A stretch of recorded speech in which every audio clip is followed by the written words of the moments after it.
Hello everyone, welcome to your favorite cat captional quantifiers. So in the questions for the day today, we are going to do two questions. One is a very good question on number system and the other one is a very good question on geometry, right, triangles. Now it says P is the largest two-digit prime number which divides 200 factorial divided by 100 factorial into 100 factorial completely. What is the sum of digits of P? So basically what is given to us that there is a number 200 divided by 100 factorial into 100 factorial. So when you will divide this completely, there will be some result, let's say x. इसको solve करके कोई result आ रहा है x. Now, which is the highest prime number which will be able to divide this x completely? Let's say that prime number is 97. In that case, your answer will be 9 plus 7, 16. Right? So मुझे ये proceed करना है, मुझे ऐसा सोचना है कि इसका जो result आएगा, उसके अंदर कौन सा सबसे highest prime number बचा होगा. ठीक है? When I say बचा होगा, just think it on these lines. In denominator, I have 100 factorial into 100 factorial. In the numerator, I have 200 factorial, obviously. In denominator, I have 100 factorial into 100 factorial. Can I say any prime number which is less than 100? Any prime number which is less than 100, for example, 97, 89, and so on. कोई भी prime number जो इसके नीचे आता है हमारे पास, वो क्या होगा? कम से कम दो बार तो repeat हो ही रहा होगा, right? One's in this 100 factorial and one's in this 100 factorial. ठीक है? अब अगर वो प्राइम नंबर दो बार रिपीट हो रहा है, if that prime number is getting repeated twice, can I say it will get cancelled when divided by 200 factorial? Why? Because if 97 factorial is there, 97 into, so if 97 is there, 97 into 2 is 194, which will be there in the expansion of 200 factorial. Because when I will expand 200 factorial, what I'll get 200 into 199 into 198 into 197, 196, so on up to 3, 2, and 1. And when I'll expand my denominator, it will be 100 into 99 into 98 into 97, okay, so on up to 1 into again 100, 99, 98 up to 3, 2, and 1. Now, if you think on these lines that prime number could be 97, that would be wrong. Why? Because in 100 factorial into 100 factorial, 97 is occurring twice. दो बार आ रहा है. 197 will be cancelled here. 97 will already be there, and other 97 will be cancelled on 97 into 2, 194, जो कि expansion में आएगा. Right? So our basic motive is to think of or to look out for that highest prime number which will appear thrice in 200 factorial. अब मेरा काम है कि मुझे उस प्राइम नंबर के बारे में सोचना है जो इस 200 फैक्टोरियल में कम से कम भी 3 बार आएगा. That will come 3 times in 200 factorial. ठीक है? Again I'll repeat, reason being very simple, because I have 200 factorial in numerator. Any prime number which is occurring just twice will be cancelled when I will solve this. So I need a prime number which will occur thrice, right? Now, how do we calculate the highest power of a prime number in a factorial? We divide it repeatedly and we add the quotients. For example, if I have to find the highest power of 5 in 40 factorial, what do I do? 40 by 5 is equal to, we do it like this, 40 by 5, 8, and again 8 divided by 5, 1. Ignore the remainders. 8 plus 1 is 9. So 5 has a highest power of 9 in 40 factorial. Right? Now, if I have to think of the highest power of 600, then think it like this: 200 divided by 3. This is 66 point something.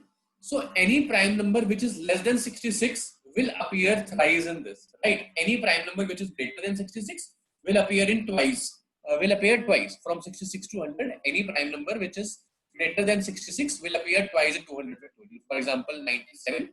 200 को जब मैं 97 से divide किया, 97 into 2, 194, remainder is 6. So this is occurring twice, right? This is occurring twice. So which prime number will occur thrice? From below 66, I have 61. So 200 factorial when divided by 61 will give me the answer as 3, right? So it is occurring thrice. So when I will expand this and when I will solve this, 61 is twice in denominator, it will get cancelled.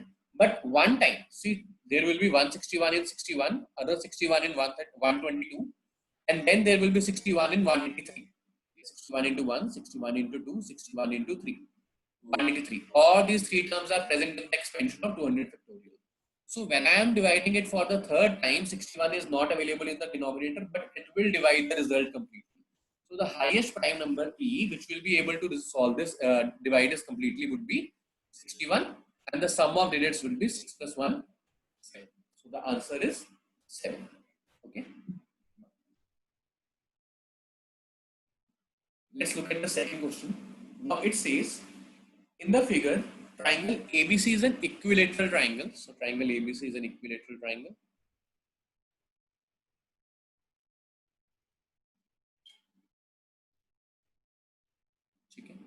AD is 2, EC is 4, DM is equal to ME. Okay. AN is equal to NC. Okay. Calculate the length of MN. Now, it is an equilateral triangle, but no further relations are given to us. So if I take it as, let's say, complete and y, this will be y minus 2, y minus 4. Applying sine or cosine is not going to give me any direct results here. So what I am going to do?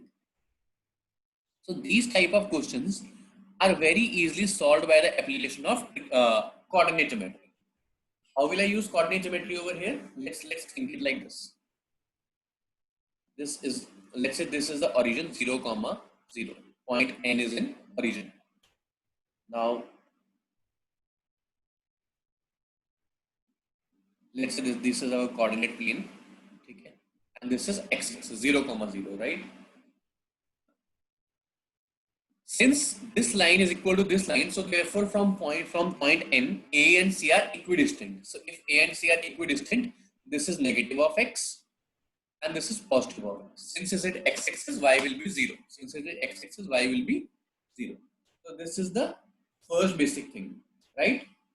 Now, second thing. Since it is minus x comma 0 and it is x comma 0, it is 60 degree. How can I use this? Okay, what we will do, I need these coordinates, right? I need these coordinates in order to apply anything. मुझे ये coordinates चाहिए. How can I get these coordinates? These coordinates, let us drop a perpendicular from here. One perpendicular is dropped over here, other perpendicular is dropped over here. So this is 90, this is 90. So since this is 90, this is 60, this would be 30. This is 90, this is 60, this would be 30. So basically now I have angles 30, 60 and 90. What is the basic property of a 30, 60, 90 triangle? Sides are in the ratio of 1 is to root 3 is to 2. यानी कि अगर 30 के सामने वाली side 1 है तो 60 के सामने वाली रूट 3 होगी और 90 के सामने वाली 2 होगी. Right, यहाँ पे 90 के सामने वाली साइड कितनी है? 2. In triangle DA, let's call this point F and let's call this point G.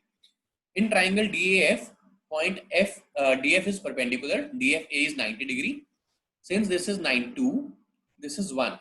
So in front of 30, the side will be 1. So this is 1 centimeter, right? Let me change the color. So this is 1 centimeter, right? And what about the side in front of 60? It would be root 3. This side is, sorry, not this side. This side is root 3, right?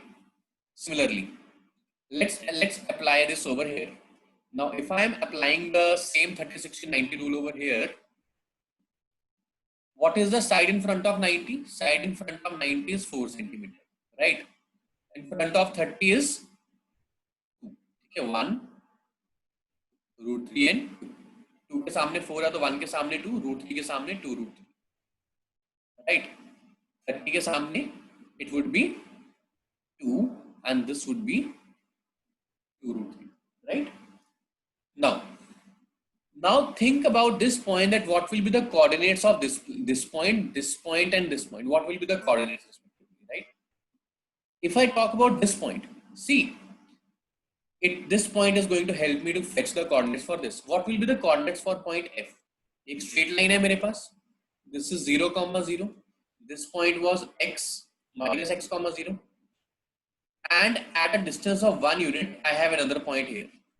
So think of a number line that let's say this is -4 and at a distance of 1, there is another point over here. So this point will be -4. This will be -x plus 1, comma 0. Okay, -x plus 1, comma 0 because y is going to be same. So the coordinates of point F would be -x plus 1, comma 0. Okay. And what will be the coordinates of point G? Now think over this number line. Let's say this point is 7. And अगर मुझे 2 distance पीछे आना है, what I will do? 7 minus 2. And if this is x, तो मुझे 2 points पीछे आना है, तो x minus 2. Now this point is x. I have to come 2 points back. So it would be x minus 2. So this is the coordinate of point G. And obviously, what is y at this point? Y is 0 because we are talking about x axis, right? So this is the point G. Now this minus x plus 1 is going to remain in constant throughout this line. ठीक है, यहाँ पे तो constant ही रहने वाला है इस line के ऊपर ये, because x coordinate है, I'm just moving along the y axis. So this point has an x coordinate of minus x plus 1. And what is the y coordinate? Since I have moved root 3 points up, so this would be minus x plus 1 comma root 3. Now, what will be the point over here? Here would be minus x minus 2 comma, not minus x, plus x. X minus 2 comma 2 root 3. Right? This is the answer. So this is the desired result up to this point. Now I need to find the coordinates of M. How can I find the coordinates of M? I know that M is a midpoint. Okay, M is a midpoint. Since M is a midpoint, how is M going to help us? What is the midpoint formula? X1 plus x2 by 2, y1 plus y2 by 2. So this coordinate would be, if I say x1 plus x2 by 2, minus 2 plus 1 by 2. So minus 1 by 2, x and x are getting cancelled out. Okay, and y coordinates would be 2 root 3 plus root 3 yani 3 root 3. This would be 3 root 3. Now I know the coordinates of M, I know the coordinates of N, and I need to find the length of Mn. How can I find this? Using the simple and basic distance formula. Right? What is distance formula? Under root of y2 minus y1 square plus x2 minus x1 square. Right? If this point is x1 y1, this point is x2 y2, this is how I find the distance between these 2 points. The distance between these 2 points would be nothing but under root of minus 1 by 2 minus 0 square